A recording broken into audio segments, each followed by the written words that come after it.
Assalamualaikum warahmatullahi wabarakatuh. Bismillah, alhamdulillah. Wassalatu wassalamu ala rasulillah Sayyidina Muhammad ibn Abdillah wa ala alihi wa ashabihi wa man tabi'ahum ila yaumil qiyamah. Subhanaka la ilma lana illa ma 'allamtana innaka antal alimul hakim. Rabbi shrah li sadri wa yassir li amri wahlul 'uqdatam min lisani yafqahu qawli, amma ba'd. Para pendengar yang berbahagia, rahimani wa rahimakumullah.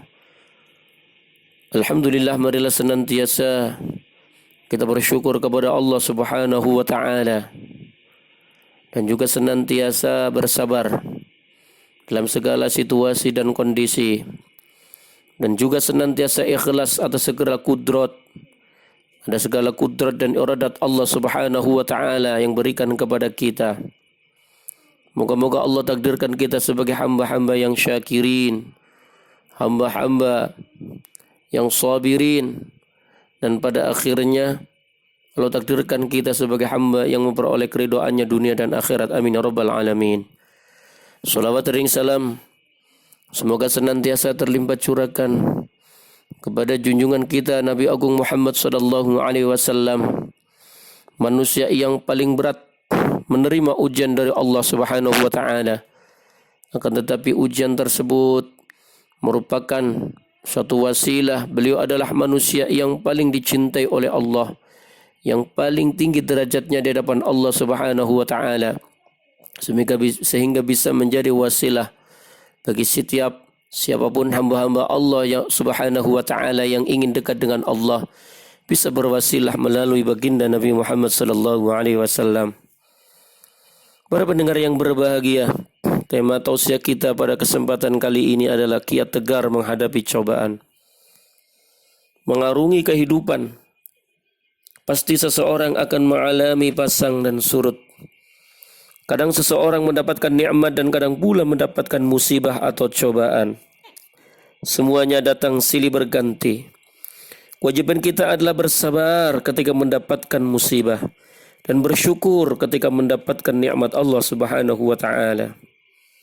Para alim ulama mengajarkan kepada kita berbagai macam kiat dalam rangka menghadapi setiap ujian dan cobaan yang diberikan oleh Allah Subhanahu wa taala, agar kita tetap konsisten dan istiqamah dalam nilai keimanan kepada Allah Subhanahu wa taala.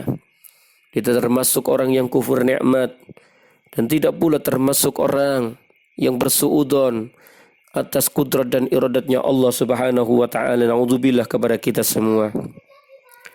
Yang pertama yang diajarkan oleh para alim ulama adalah mengimani bahwa ujian dan cobaan adalah merupakan takdir Allah Subhanahu wa taala.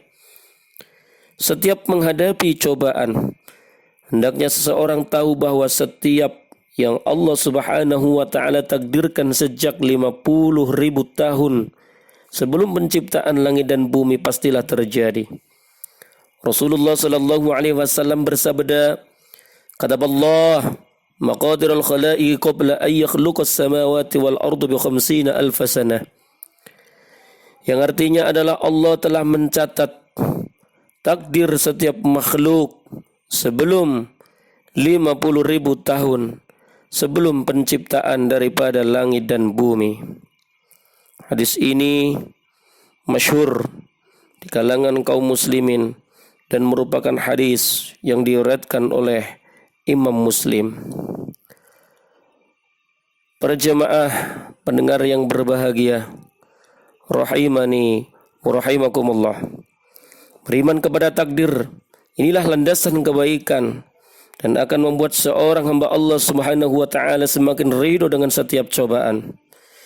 Al-Imam Ibnul Qayyim rahimahullah mengatakan, landasan setiap kebaikan adalah jika engkau tahu bahwa setiap yang Allah kehendaki pasti terjadi, dan setiap yang tidak Allah kehendaki pasti tidak akan terjadi. Sekali lagi, marilah kita yakini bahwa itu adalah merupakan takdir dari Allah Subhanahu wa taala. Kemudian yang kedua, yakinlah ada hikmah di balik setiap cobaan dan ujian dari Allah Subhanahu wa taala. Hendaklah setiap mukmin mengimani bahwa setiap yang Allah kehendaki pasti ada hikmah di balik semua itu. Baik hikmah tersebut kita ketahui atau tidak ketahui. Allah Subhanahu wa taala berfirman dalam surat Al-Mu'minun ayat 115 dan 116. A'udzubillahi minasyaitonir rajim. Afahasibtum annama khalaqnakum 'abathan wa annakum ilaina la turja'un. Fata'ala Allahul malikul haqqu la ilaha illa huwa rabbul arsyil karim. Maka apakah kamu mengira bahwa sesungguhnya kami menciptakan kamu secara main-main saja dan bahwa kamu tidak akan dikembalikan kepada kami? Maka Maha Tinggi Allah, Raja yang sebenarnya tidak ada Tuhan selain Dia, Tuhan yang mempunyai arsy yang mulia. Juga Allah Subhanahu wa taala berfirman, "Wa ma khalaqnas samawati wal arda wa ma bainahuma la'ibin. Ma khalaqnahuma illa bil haqq." Dan kami tidak menciptakan langit dan bumi dan apa-apa yang ada di antara keduanya dengan main-main.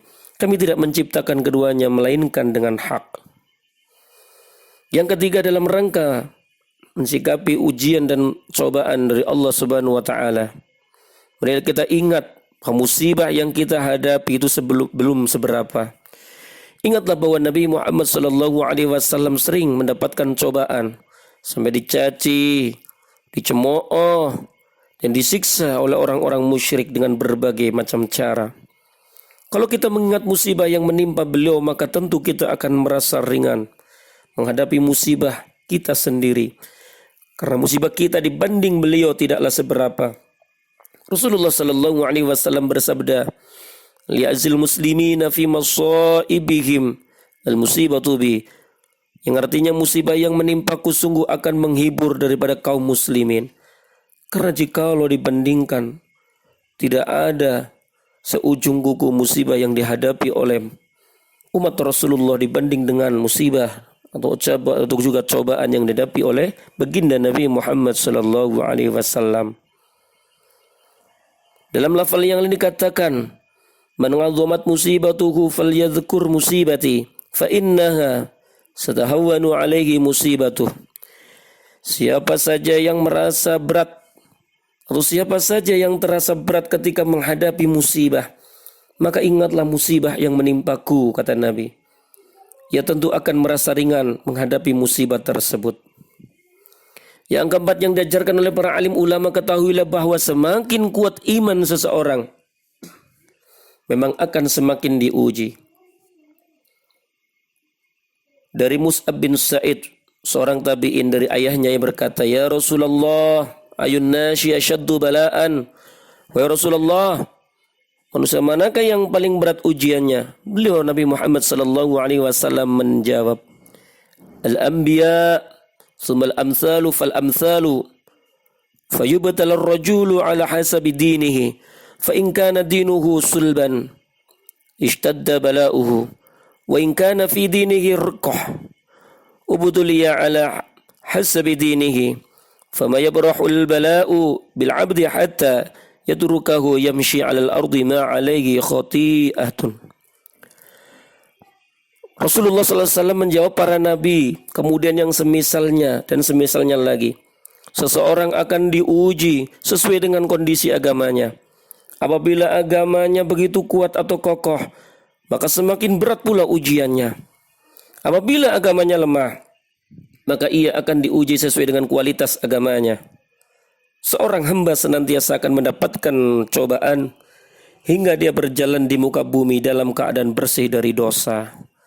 Ternyata cobaan itu secara tekstual menurut hadis ini adalah sebagai pembersih daripada dosa. Tentunya bagi orang-orang yang sabar menghadapi daripada musibah atau ujian tersebut atau cobaan tersebut. Yang kelima, yakinlah di balik daripada kesulitan ada kemudahan. Allah Subhanahu wa taala berfirman dalam surat Al-Insyirah, "Fa inna ma'al usri yusra." Karena sesungguhnya sesudah kesulitan itu ada kemudahan. Bahkan itu diulang setelahnya, "Inna ma'al usri yusra." Sesungguhnya sesudah kesulitan itu ada kemudahan.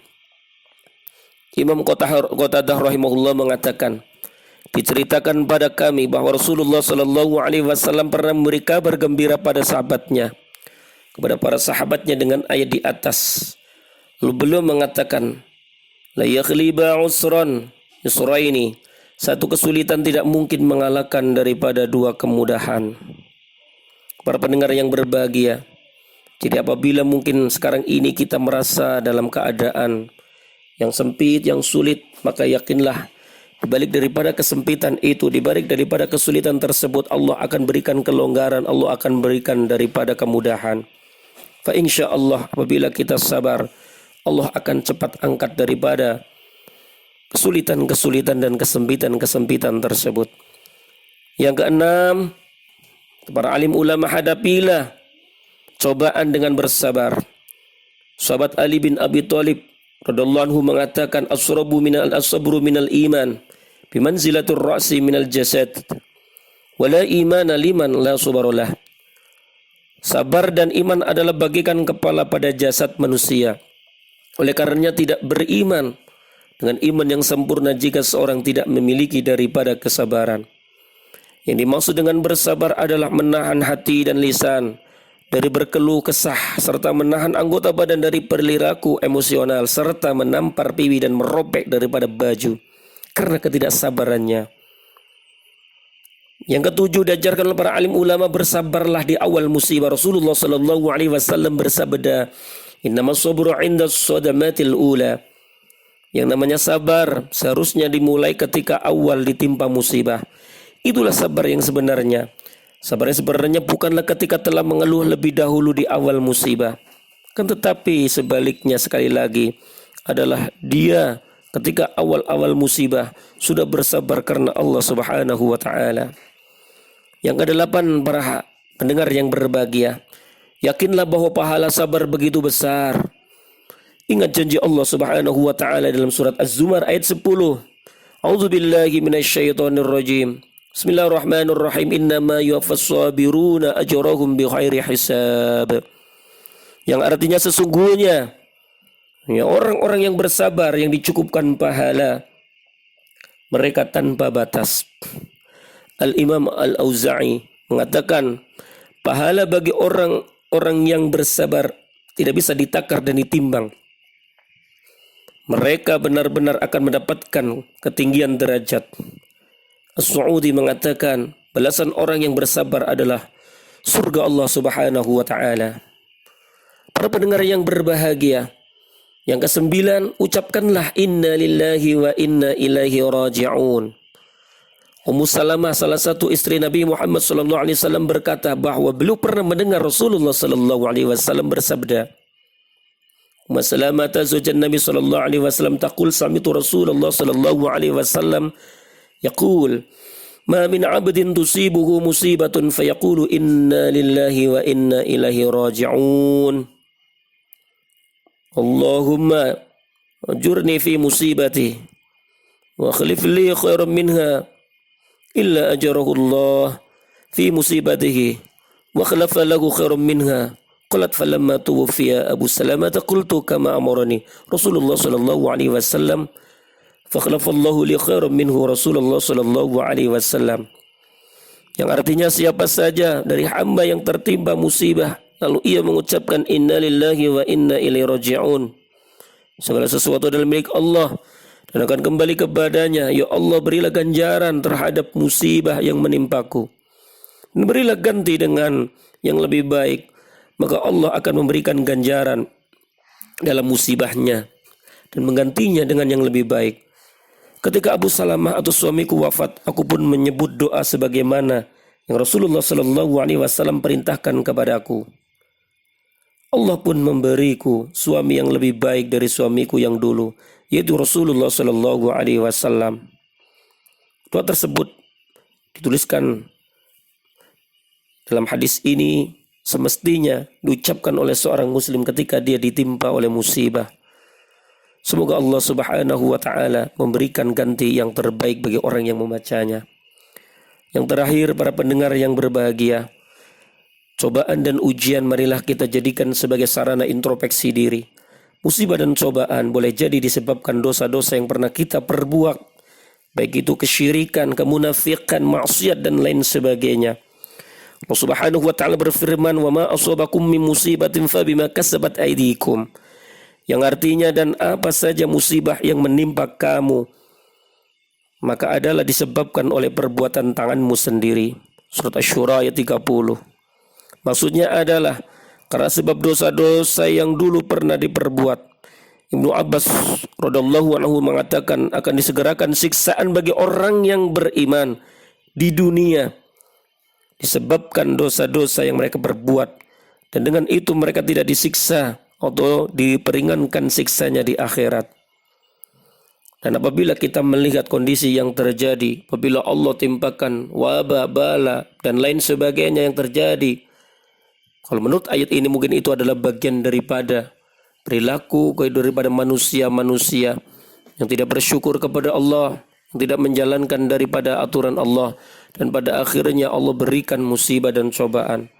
Semoga musibah dan cobaan yang diberikan kepada kita, orang-orang yang mengaku beriman kepada Allah, akan memiliki nilai ibadah di hadapan Allah Subhanahu wa taala.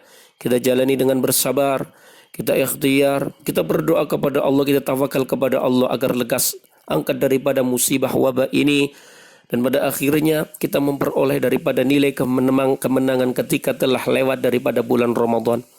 Dan juga moga-moga ini akan menjadi wasilah orang-orang yang tidak percaya kepada Allah akan diberikan hidayah oleh Allah Subhanahu wa taala. Amin ya rabbal alamin. Demikian yang dapat kami sampaikan. Segala salah dan khilaf mohon dibukakan pintu maaf yang sebenar-benar sebesar-besarnya.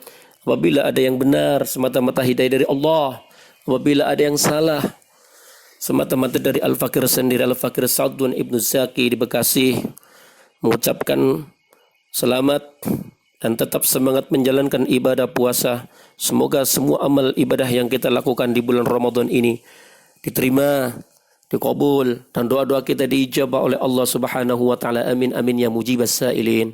Subhanakallahumma wa bihamdika asyhadu an la ilaha illa anta astaghfiruka wa atubu ilaik. Wallahul muwaffiq ila aqwamit thoriq. Assalamu alaikum warahmatullahi wabarakatuh.